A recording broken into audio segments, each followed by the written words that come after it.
Hello student, welcome back in class 10 computer video. आज हम session 7 online transaction के बारे में जानेंगे कि ऑनलाइन ट्रांजैक्शन होता क्या है और इसके क्या बेनिफिट्स हैं। सबसे पहले ऑनलाइन ट्रांजैक्शन को जान लेते हैं। ऑनलाइन ट्रांजैक्शन एक ऐसी सुविधा है जो इंटरनेट द्वारा हमें प्रोवाइड की जाती है, जिसके द्वारा हम घर बैठे बैठे या किसी भी जगह से पैसों को एक दूसरे तक भेज सकते हैं। इसे बोलते हैं ट्रांजैक्शन। पैसों को की लेन देन, यानी पैसा एक व्यक्ति किसी पर्सन ए से किसी पर्सन बी तक हम इंटरनेट की मदद से हम भेज देते हैं, और बी चाहे तो हमें भी वह पैसे वापस भेज सकता है इंटरनेट की मदद से। हमें इसके लिए कैश मनी नहीं देने की ज़रूरत नहीं पड़ती है, और ईजिली हम पैसों को सेफ तरीके से एक व्यक्ति दूसरे व्यक्ति तक पहुंचा सकते हैं। और साथ ही साथ यह अपने आसपास भी हम दे सकते हैं या अपने से काफ़ी दूर बैठे हुए व्यक्ति तक भी भेज सकते हैं। आज के समय में ऑनलाइन ट्रांजैक्शन का सबसे बेहतर इस्तेमाल शॉपिंग के लिए करते हैं। उसके लिए हमें कुछ चीज़ों की रिक्वायरमेंट होती है ऑनलाइन शॉपिंग के लिए। जैसे सबसे पहला इंटरनेट। हमें ऑनलाइन ट्रांजैक्शन के लिए सबसे पहले इंटरनेट चाहिए, इंटरनेट एक कनेक्शन। फिर नेट बैंकिंग हो या डेबिट कार्ड्स हो या क्रेडिट कार्ड, इनमें से किसी एक की हमें ज़रूरत पड़ती है, इन तीनों से। और इंटरनेट कनेक्शन तो मस्ट है, क्योंकि इंटरनेट कनेक्शन के द्वारा ही हम ऑनलाइन ट्रांजैक्शन को करते हैं। नाउ डे हम ऑनलाइन ट्रांजैक्शन का सबसे ज़्यादा इस्तेमाल शॉपिंग के लिए करते हैं। हम शॉपिंग के लिए क्यों करते हैं? जैसे नाउ डे आज के डेली और बिजी लाइफ में हर एक व्यक्ति के पास उतना समय नहीं है कि वह स्टोर पे जाए और सामानों को देखे और परचेज करे। तो यह एक बेहतर साधन है या व्यवस्था है, जिसके द्वारा हम आसानी से चीज़ों को परचेज भी कर लेते हैं और हमारा समय बच जाता है। हम कहीं पे बैठे बैठे मोबाइल से आइटम्स या जो भी आइटम्स हमें ख़रीदने होते हैं उसे सर्च करते हैं, उसके बारे में जानते हैं और उसे परचेज कर लेते हैं। और विदिन 2 or 3 डेज 2 या 3 दिन के अंदर 2 or 3 डेज ये हमारे तक पहुंच भी जाता है।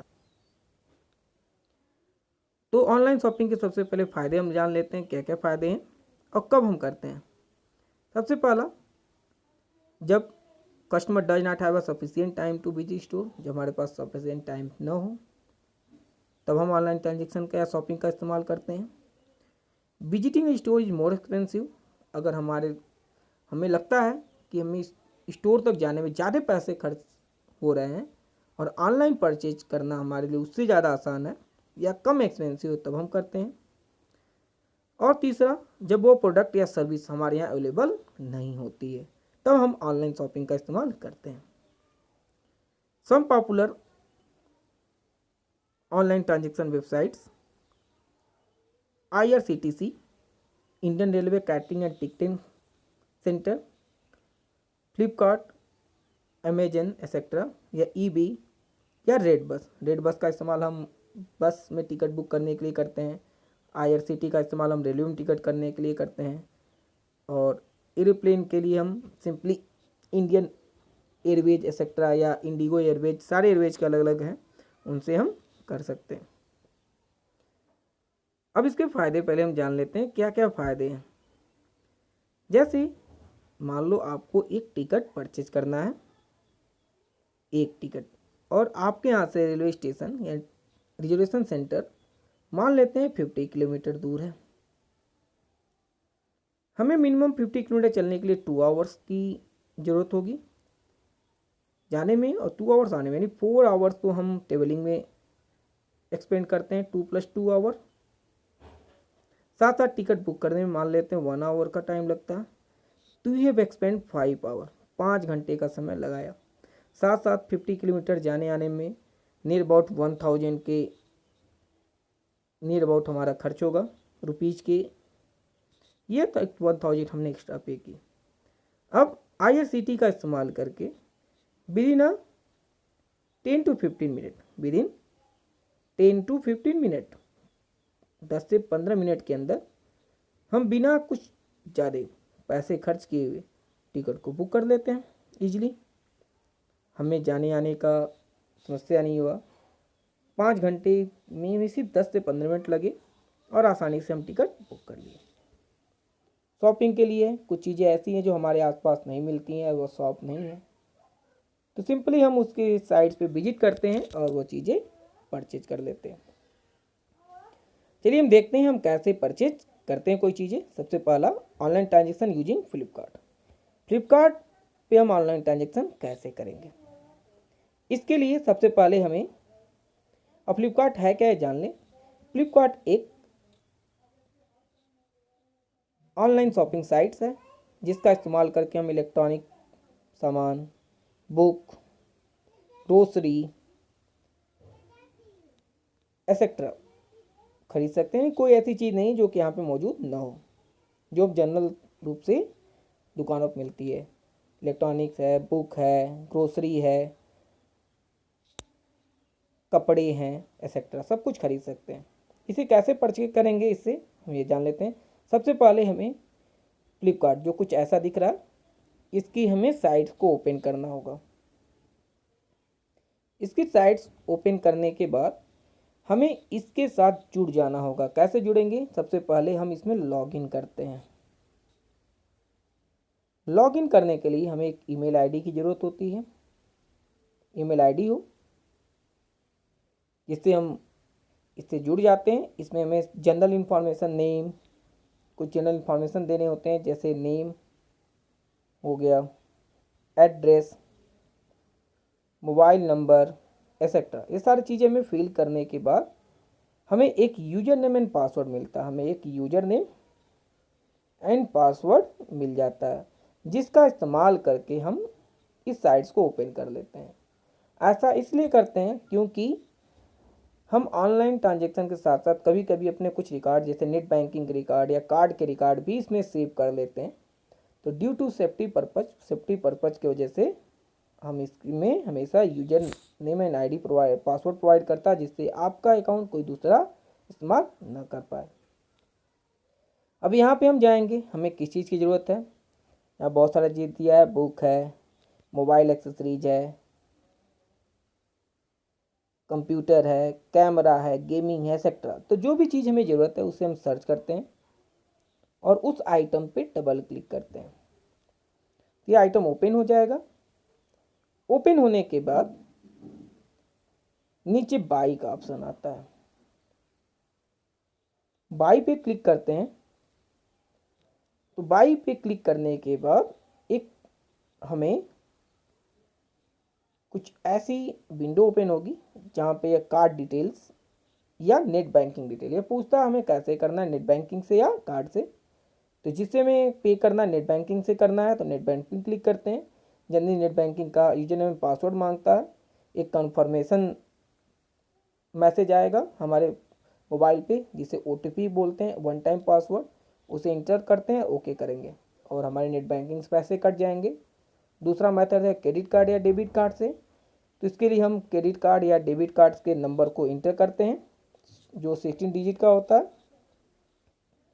इसे इंटर करने के बाद हम ओके करते हैं। फिर हमारे mobile number, registered mobile number पे एक OTP वन टाइम पासवर्ड आता है और उस पासवर्ड को इंटर करने के बाद हमारे अकाउंट से उतने पैसे डेबिटेड हो जाती हैं और वो फ्लिपकार्ट कंपनी तक पहुंच जाते हैं और हमारा सामान शिप होने के लिए तैयार हो जाता है। सेकंड है, ये तो उस पे है। फिर हम IRCT पे भी कर सकते हैं। IRCT पे कोई टिकट बुक करने से पहले हम क्या करेंगे या कैसे करेंगे या जान लेते हैं। तो IRCT इंडियन रेलवे की एक साइट है, जैसे मैंने पहले बताया, इसका इस्तेमाल करके हम टिकट को बुक करते हैं। इसमें भी कुछ वैसा ही प्रोसेस है जैसा फ्लिपकार्ट में था। सबसे पहले हम IRCT के साइट पे जाते हैं। यहाँ लिखा है Indian railway catering and tourism corporation limited. इसमें हम जाके सबसे पहला अपना एक यूजर अकाउंट बनाना होता है। यूजर अकाउंट जैसा फ्लिपकार्ट में हमने बनाया। यूजर अकाउंट बनाने के बाद इसमें यूजर नेम एंड पासवर्ड हमें मिलेगा, जिसके द्वारा हम लॉगिन हो जाते हैं। लॉगिन करने के बाद चूँकि यह रेलवे इस द्वारा ट्रेन हम बुक करते हैं, तो ट्रेन बुक करने के लिए हम इसकी साइट्स पे जाएंगे और ट्रेन को सर्च करते हैं। ट्रेन को सर्च करने के बाद हमें उससे रिलेटेड जिस व्यक्ति को जाना है उससे रिलेटेड सारे डिटेल्स भरने होते हैं। जैसे ये तो दिया हुआ है कैसे हम वो बनाएंगे अकाउंट्स। फिर हमें इसकी देखो जैसे यहाँ दिया हुआ, हम यह जब अकाउंट बना लेंगे लॉगिन कर लेंगे तो कुछ फॉर्म ऐसा देगा। फ्रॉम हमें किस स्टेशन से टिकट बुक करनी है, टू किस स्टेशन तक, किस डेट की हमें टिकट चाहिए और कैसा टिकट चाहिए, ई टिकट चाहिए जनरल या तत्काल। फिर फाइंड ट्रेन फाइंड करते हैं। ट्रेन फाइंड करने के बाद जैसे यहाँ पे देखो जैसे शो कर रहा है कुछ ऐसा शो करता है अवेलेबिलिटी के बारे में। अब जिसमें हमें चाहिए उसमें बुक पे क्लिक करते हैं। बुक पे जब हम क्लिक करेंगे तो जैसे यहाँ पे देखिए शो कर रहा है अवेलेबल है, यहाँ पे इस डेट में अवेलेबल है, इसमें भी अवेलेबल है। अगर अवेलेबल नहीं होगा तो यहाँ नॉट अवेलेबल लिख देगा या वेटिंग लिख देगा। वेटिंग का मतलब कि अवेलेबल नहीं है, बट आप बुक कर सकते हैं। अगर वह उतने टिकट कैंसिल हुए तो आपका टिकट कंफर्म हो जाएगा। तो वेटिंग शो करेगा। वेटिंग का मतलब है कि हम वेट करें, अगर सीट्स खाली होंगी तो हमें कंफर्म टिकट मिलेगा, आइदर हमारा टिकट कैंसिल हो जाता है ऑटो। तो हम बुक पे क्लिक करेंगे। बुक पे क्लिक करने के बाद देखिए जैसे आ गया कुछ ऐसा शो करेगा आइकन। जीटी एक्सप्रेस दिया है। हमें कौन सा चाहिए, स्लीपर चाहिए, फर्स्ट क्लास चाहिए, सेकेंड क्लास एसी चाहिए, थर्ड क्लास या स्लीपर में चाहिए। हमें जौन सा टिकट चाहिए उस पर क्लिक करते हैं और ओके करेंगे। ओके करेंगे तो कुछ यहाँ पे शो नहीं कर रहा, मैं आपको बना के बताने की कोशिश कर रहा हूँ। कुछ इस तरह का इंटरफेस आएगा और यहाँ पे हमें जो भी व्यक्ति ट्रेवल करने वाला उसका नाम, एज हमें डिफाइन करना और साथ साथ हमें कौन सा सीट चाहिए, upper lower side, upper side lower या मिडिल बर्थ, यहाँ पे हम लोकेट करते हैं। जितने भी पर्सन चाहिए मैक्सिमम एक साथ हम 6 पर्सन का टिकट बुक कर सकते हैं। एक साथ हम 6 लोगों का ही टिकट बुक कर सकते हैं। तो नाम हम इंटर करते हैं, एज करते हैं, साथ ही साथ उनको कौन सी सीट हमें चाहिए और फिर बुक पे क्लिक करेंगे तो हमारा टिकट बुकिंग पे आ जाएगा। फिर वही जैसा हमने फ्लिपकार्ट में बताया था, एक ट्रांजैक्शन विंडो ओपन होगा। ट्रांजैक्शन विंडो में फिर यह पूछता है मोड, आपको इंटरनेट बैंकिंग से करना है या नेट बैंकिंग से इसे करते हैं या क्रेडिट कार्ड से या डेबिट कार्ड से। तो जिससे भी हमें पे करना है उसे हम सेलेक्ट करते हैं। जैसे मान लेते हैं हमें अगर नेट बैंकिंग से करनी है तो नेट बैंकिंग सेलेक्ट करते हैं। फिर नेट बैंकिंग जब इंसर्ट करेंगे तो यहाँ पे नेट बैंकिंग का यूजर नेम और पासवर्ड मांगता है। इसके बाद एक विंडो ओपन होगी, यहाँ से कंफर्म हम प्रेस करते हैं और एक हमें OTP मिलेगा। क्या मिलेगा, OTP। इसका फुल फॉर्म होता है वन टाइम पासवर्ड। इसे हम इंटर करते हैं देन ओके करेंगे। OTP कहाँ मिलेगा, हमारे रजिस्टर्ड मोबाइल पे इंटर करेंगे और पैसे हमारे अकाउंट से रेलवे के अकाउंट में चले जाते हैं और टिकट बुक हो जाती है। अगर हम डेबिट या क्रेडिट कार्ड से करना चाहते हैं तो हम उस पर सेलेक्ट करते हैं और 16 डिजिट का नंबर हम इंसर्ट करेंगे, CVV code, expiry numbers etcetera हम इंटर करने के बाद ओके प्रेस करते हैं। फिर वही सेम होगा, एक वन टाइम पासवर्ड ओपन होगा, हम इंटर करते हैं और हमारा टिकट बुक हो जाता है। इस तरह हम रेलवे पे भी कर सकते हैं। सेम मेथड इस्तेमाल करके हम अदर किसी भी साइट्स पे टिकट बुक कर सकते हैं या परचेज कर सकते हैं। तो फिलहाल आज के लिए आप लोगों के लिए इतना ही। आप लोगों का आंसर होगा answer the following, explain the purpose of online transaction, list any 5 website that allow online transaction, list any 3 payment tool to use online transaction. ये तीनों आपके लिए होमवर्क होंगे। फिलहाल आज के लिए इतना ही। और आपको ये वीडियो मेरा अच्छा लगा हो तो इसे लाइक ज़रूर करें और मेरे चैनल को सब्सक्राइब कर लें। Thanks for watching.